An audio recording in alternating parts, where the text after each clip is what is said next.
if you want to land in your dream company, kita bener-bener dream ya, berarti kayak kita harus melakukan banyak hal untuk masuk situ gitu kan. Yang selanjutnya Mas Benedict lakukan adalah networking. Nah, networking ini harusnya banyak platform yang bisa kita pakai. Kita coba yang paling gampang, misalnya Mas Benedict punya alma mater kan, alma mater di satu kampus. Nah, mulai dari situ kira-kira siapa tuh anak-anak dari kampusnya yang bekerja di sana. No matter dia satu perusahaan, satu divisi atau enggak, deketin dulu. Maksudnya start the conversation.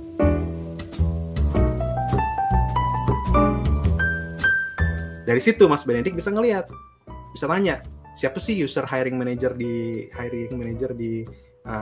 Unilever yang bergerak di QA manager gitu kan. Kan you have the inside information dong.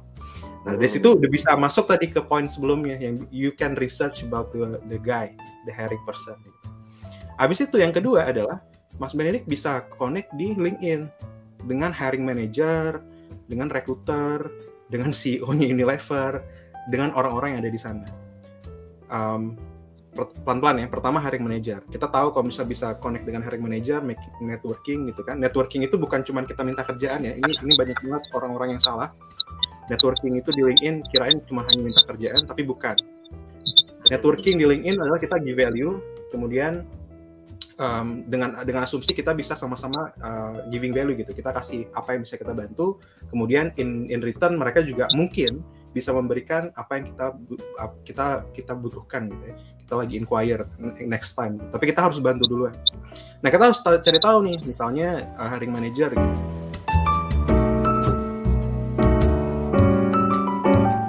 Dia apa sih, kan Mas Benedict juga sering ya melakukan kegiatan quality manager, quality assurance manager ya.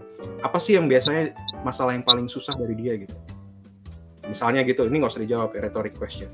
Kemudian ketika connect dengan dia, tawarkanlah itu masalah yang sering dia alami gitu.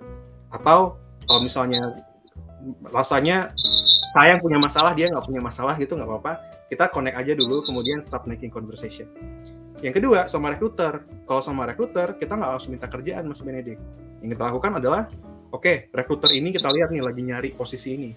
Maka kita akan mereferensikan our friend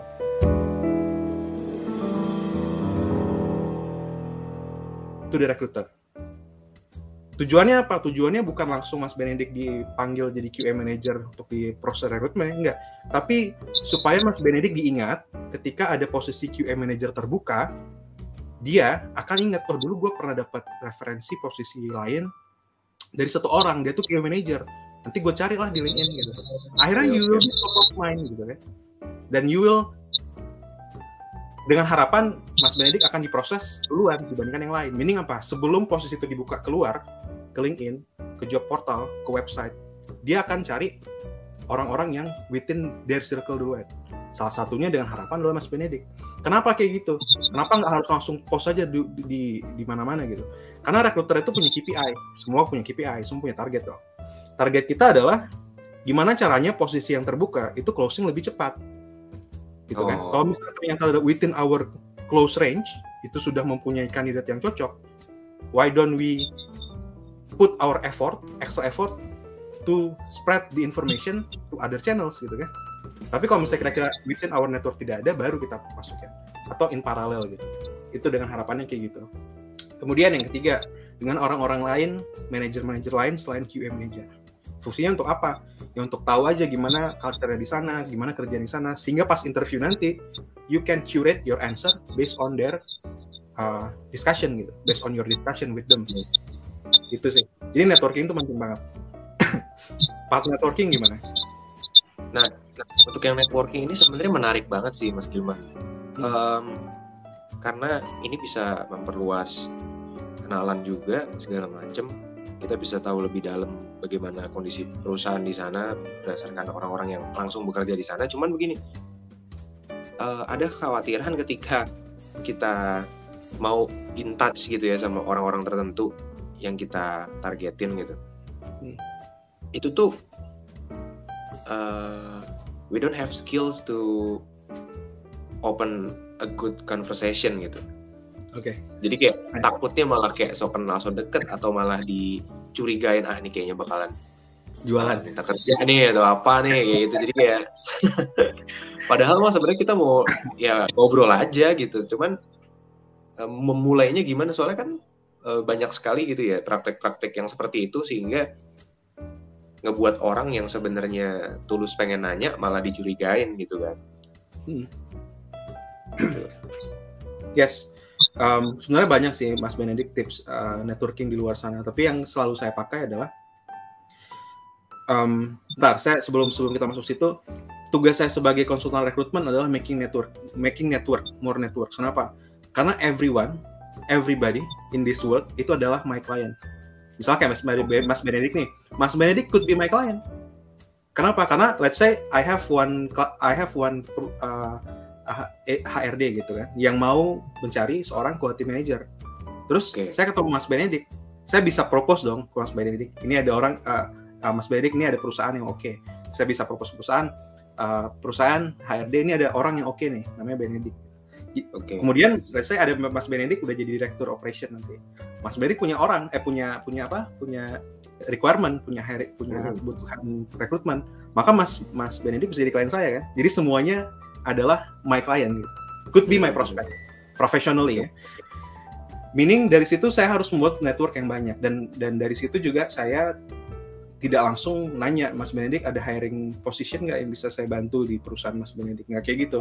Biasanya yang saya lakukan ini based on my experience adalah kita punya mindset. Sebelum kita melakukan apapun, kita harus punya mindset kan, karena mindset itu bisa mempengaruhi apa yang kita lakukan, apa yang kita katakan, dan gimana cara kita bertindak ya. Yang pertama adalah memang kita pengen bantu aja orang ini, kayak di awal kita bilang kan LinkedIn ada add custom message ya, custom note ya, sebelum kita add kan, atau ya kan ada connect sama ada sampingnya tuh button untuk custom message. Kita bilang kalau misalnya saya adalah Benedict, kasih tahu di perusahaan mana.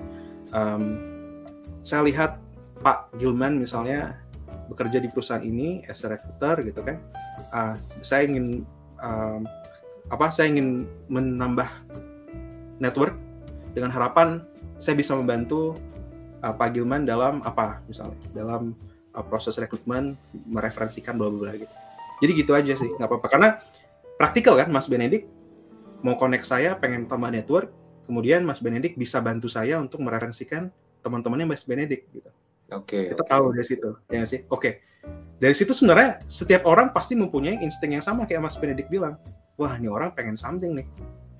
Tapi it will be irrelevant Mas Benedict once I can get value from you.